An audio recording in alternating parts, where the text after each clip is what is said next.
Hi, welcome to the channel. So today we have about a half-hour Yin Yoga class that's going to be focused mainly on the hips. So Yin Yoga, if you've never done it before, everything's going to be seated. We're going to hold poses for, we're going to try to hold them for several minutes at a time. You don't have to hold it for the whole time, and you can come out whenever you need to. And Yin is going to target specific areas of the body for each pose. And it's to get into your fascia and your joints and your ligaments. So those take a little bit longer to get into that. So that's why we're going to stay there for a few minutes. And you just want to think of this as we're applying mild to moderate amounts of stress to those areas. Don't really think about it as like trying to stretch your muscles. We'll do that in other classes. So Yin Yoga is specifically for those areas with that much denser tissue. And you're going to need at least one blanket for your practice today. And we're going to come into it right away. So first pose is going to be tadpole. It's going to target your inner thighs and potentially get into your back as well. And again, you want to think of these as potential target areas. Some of the poses mainly focus on one area. Some of them will get into others. You might be able to get one, or you might be able to access all of them at the same time. So let's take your blanket out long ways across your mat. And start in a tabletop here. And you want to begin to slide your knees apart until you start to feel the first little bit of resistance here. And once you get that resistance, again, see where it falls in on your scale. So if we think of things on a scale of 0 to 10, 0 is nothing, 10 you're in pain, mild is about a 2, moderate, we'll say is about a 4, maybe a 5. And from here you can, again, lower down, or you can change the placement of the hips. And you could rest your hips all the way back toward your heels if that ends up being in that target range that you need. And so I like to stay up a little bit more when I do this. This works best for me. Your pose doesn't have to be set up to look anything at all like mine. You may be coming way out here with your arms down, your forehead touching the floor, or you might be lifting up a little bit higher with your knees closer together. So again, important thing here for all of the Yin poses is that you set it up based on the level of stress that you feel in those target areas, and don't really worry about what the pose looks like at all. You just want a normal, even breathing while you're here. And inner thighs and your back, those are the two main areas that you could get after here. You do want to pay special attention that you don't feel any stress here in your knees. So once we start to add internal or external rotation to the hip, that's where you have a zero tolerance for stress in the knees. So if you do that, again, we want to try to figure out a way around it by changing the angle that the knees are going, or bring them in a little bit closer together, or just come out of a pose altogether if it doesn't cooperate. So we've been here about at the halfway point. Poses generally will change the more time that you add to them. And they can do one of two things. They can get more mild, or time can add on to the stress. So you can adjust how you need to. If you need to add a little bit more stress here, again, one way that you might want to start with is just by bringing a little bit of separation there with the toes. See if that gets into it. Again, you could also come down a little bit further if you wanted. So again, this should feel like slightly achy, slightly bitter sensations. A sign of compression could be that you feel something sharp or stabbing, something that's going to cause tingling or numbness. And again, just like with any pain that you might have in the knees, again, we want to try to find a way around any compression that we're feeling.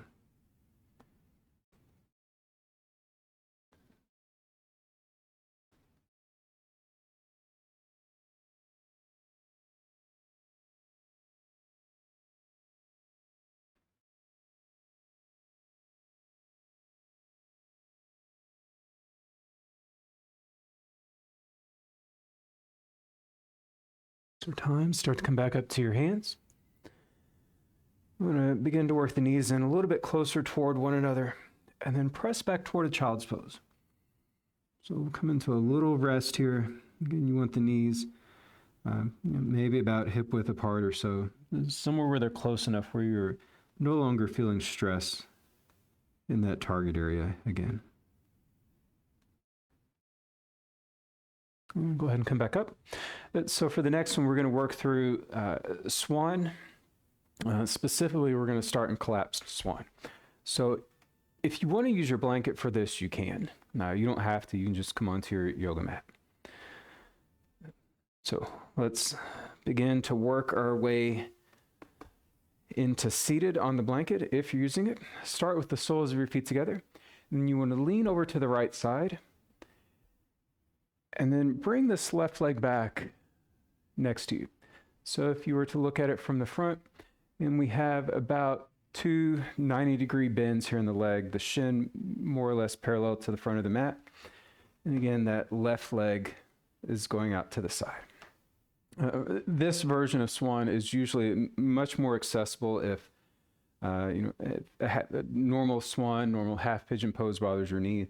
This one's usually a little bit easier to do. So lean as far over into this right side as you need to until you have this knee pressing down to the floor. And again, you can lower down slowly, again, just till you feel that resistance start to kick in. So let's start our timer here on this one again. So this collapsed Swan, we want to target the outer right hip and right glute. That's what we're after in this one. And again, no stress at all here in the knee. So again, you can fold over your thigh. You can be on your hands. You can be on your forearms. You can lower down a little bit more. Some people take a bolster or a blanket in front of their leg, and then they can rest their forehead on it. So if you have any of those props close by, you can use them, or you might just stack your fist if you want to lower down a little bit more. So your alternative to this, if this isn't getting into it enough, one way you can add more stress to it is by starting to work your way closer towards your right foot. So maybe your nose, instead of going over the knee, gets about midway over the shin, or maybe you get it close enough to where it's down toward that ankle. So, and that's another alternative if you want to take it from here.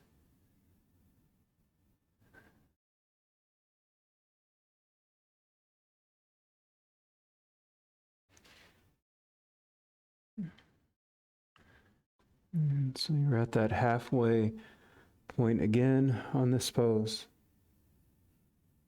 So just evaluate it. Make sure you're still in that mild to moderate range of stress. And make any adjustments you need to stay into it. If it's getting above that moderate level, remember you don't have to stay in a pose until the time goes off. You can, and you stay whatever's the best amount for you. So if you need to come out of it temporarily, just come back up to your hands. Or if you need to, you can come out of a pose altogether. Completely up to you.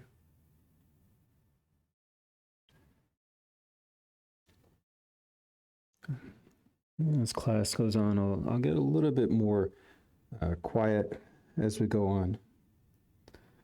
So you've got more of a chance to listen to your body and how it's feeling, and a little bit easier to respond that way.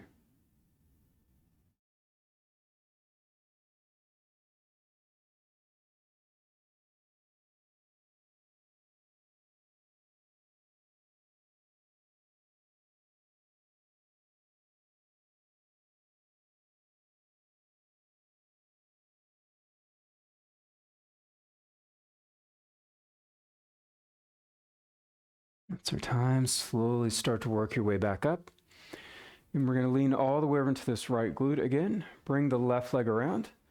And then windshield wipers can be the counter pose on this one. So if you take your feet about to the edges of your mat, just drop your knees from one side to the next. A different counter pose you can do is just take both legs out straight. You can rock your ankles from side to side a few times. You just want to move around until you feel like things are unstuck again. And then go ahead and come up into a tabletop. And let's get into the other side this way. So you can get to it from seated, or again, you can get to it from tabletop. We'll slide that left knee toward the outside of the wrist.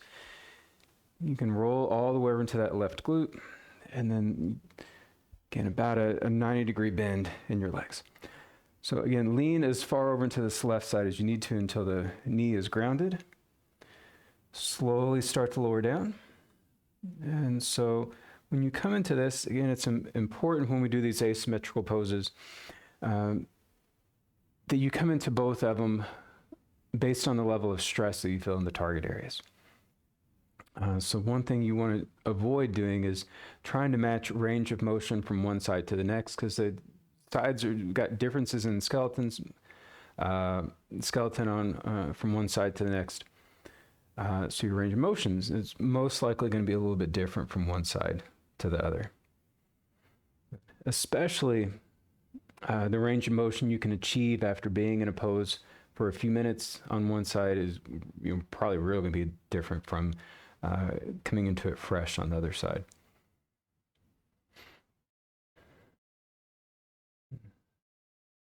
And so again, the longer that you're here, make your adjustments, lower down if you need to. Again, at any point, if you want to start to work closer toward this left foot to add more stress into the outer left hip and glute, and you can add that in at any point if you need to.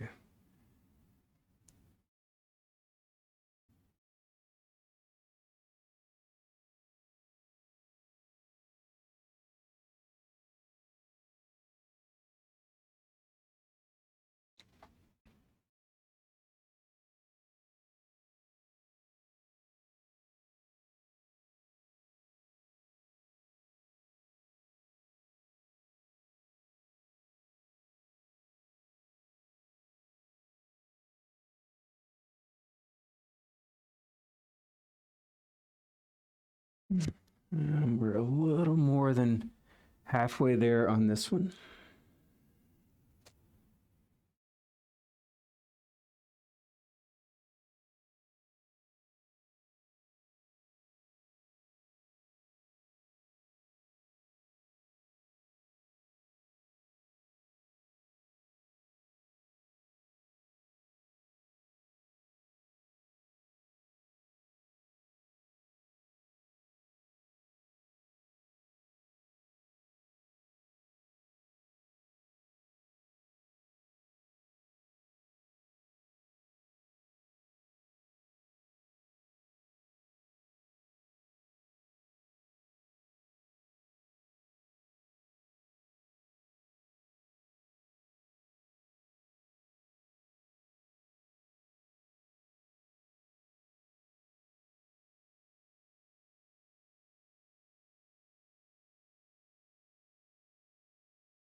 It's our time. Start to make your way back up to seated.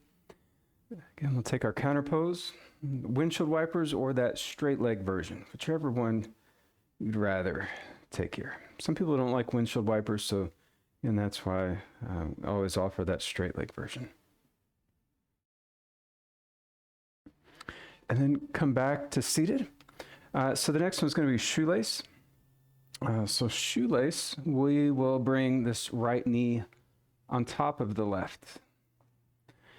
When you get into this one again, we're going to target one or maybe even both of the hips on here.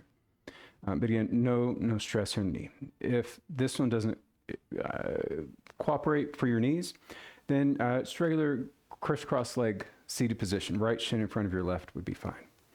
And you can stay upright. Again, you might just want to sit here, let the hips marinate a little bit. Or again, if you need to, if it keeps you in your mild to moderate range, then you can add the forward fold into it.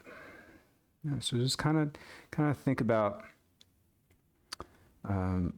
if you really need to go any further to access the target area with an appropriate level of stress. May not have to come down any further. So this is a shorter hip focused class, but we can get a little bit into upper body as well on here. So if you want to add a bit of shoulder work, you can take your eagle arms. Your right arm goes on the bottom, and you can let your arms go in front of the legs. I've got a block just within reach that may be tall enough that I could let the elbows rest on. Floor is a little bit too far away. So again, feel free to add this in, or if you want to, again, skip it.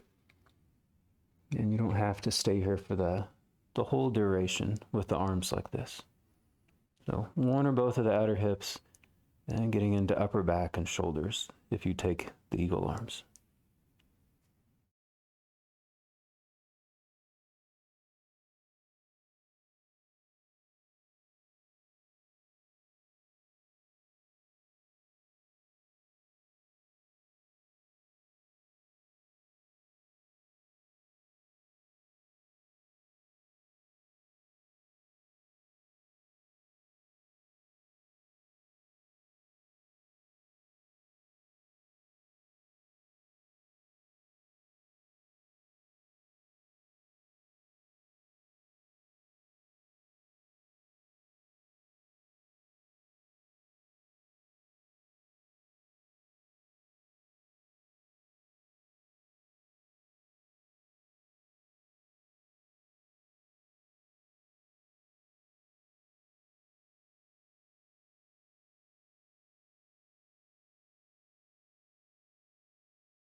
Remember, you can come out of it at any point that you need to. This pose can get a little bit more spicy the longer that you stay in it, so and perfectly fine to come up at any point. As yin poses, you have to kind of build yourself up in terms of tolerance and the level of stress that you can take. The more you practice it, it'll get a little bit easier. You'll be able to stay for a bit longer. So let's go ahead and release that. That's our time. Start to work your way back up and lean back. And any of the same counter poses that we've done before apply here. So windshield wipers or straight leg, just letting the ankles rock side to side, letting the knees bounce up and down a couple times. And whenever that's been enough, let's change sides.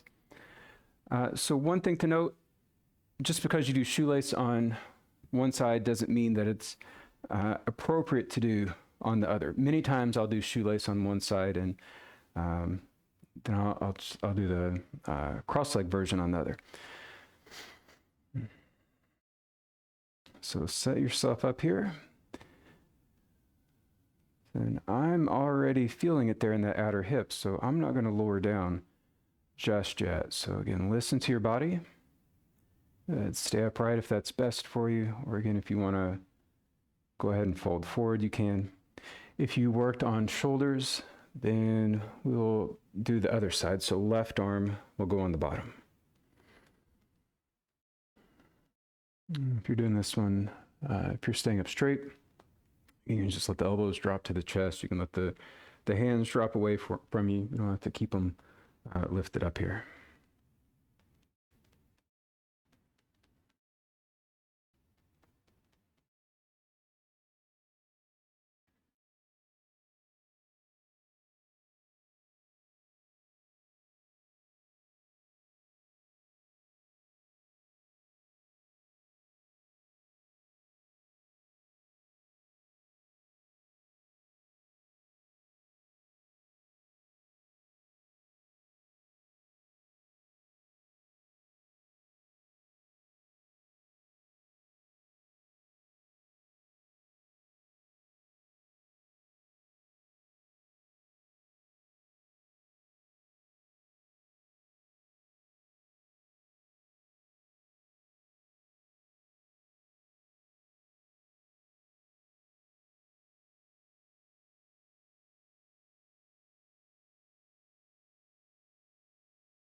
It's our time. Start to come back up and lean back a little bit. Good. Same counter poses on this for this side again.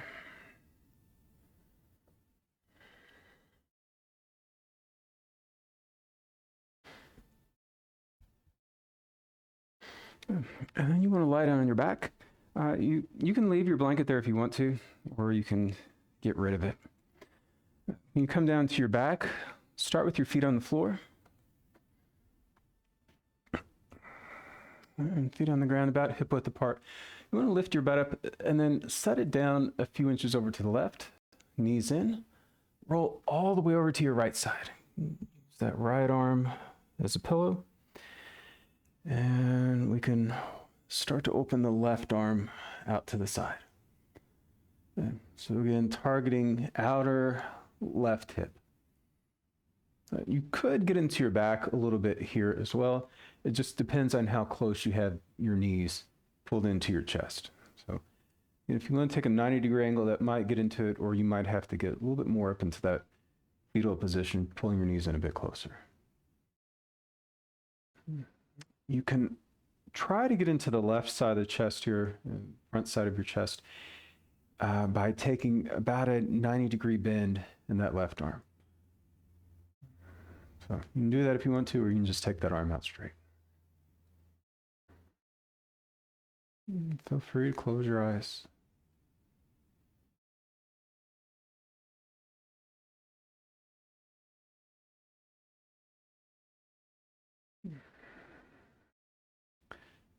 If this isn't enough stress for you in that outer left hip, then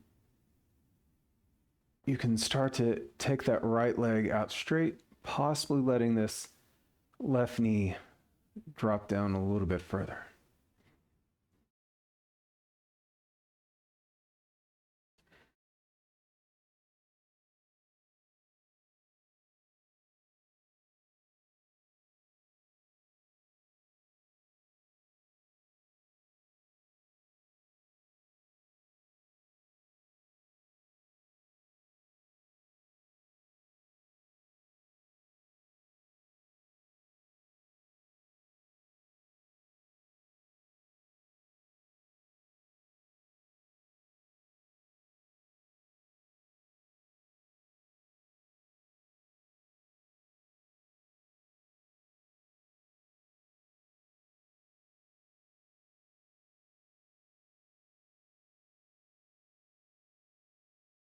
It's our time. We'll go ahead and bring this left arm back in.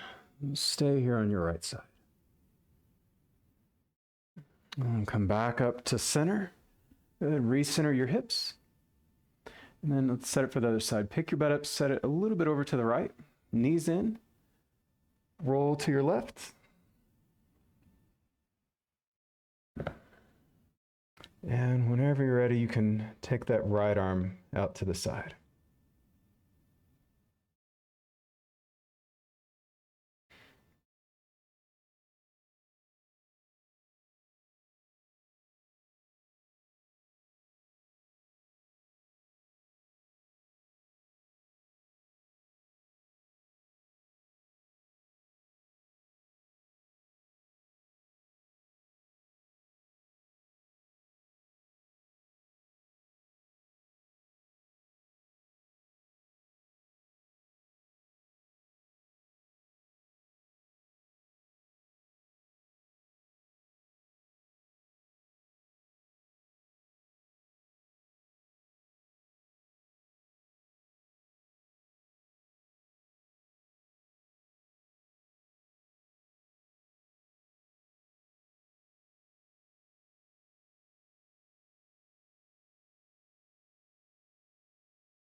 Stay there on your left side. Just bring that right arm back in. Let's come back up to center. Recenter the hips. Drawing the knees to your chest. Take a few circles on the ceiling with the knees. Let's go in both directions. And then go ahead and come to relaxation. And set up however you'd like here. Maybe putting a bolster underneath your knees if you've got one. Those palms face up either side of the hips. Just close your eyes, relax.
You have a little bit more time for relaxation today. Feel free to stay there just as long as you'd like.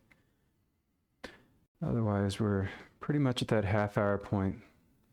So if that's all the time you have, go ahead and work your way back up to seated. And taking your hands to your heart, close your eyes.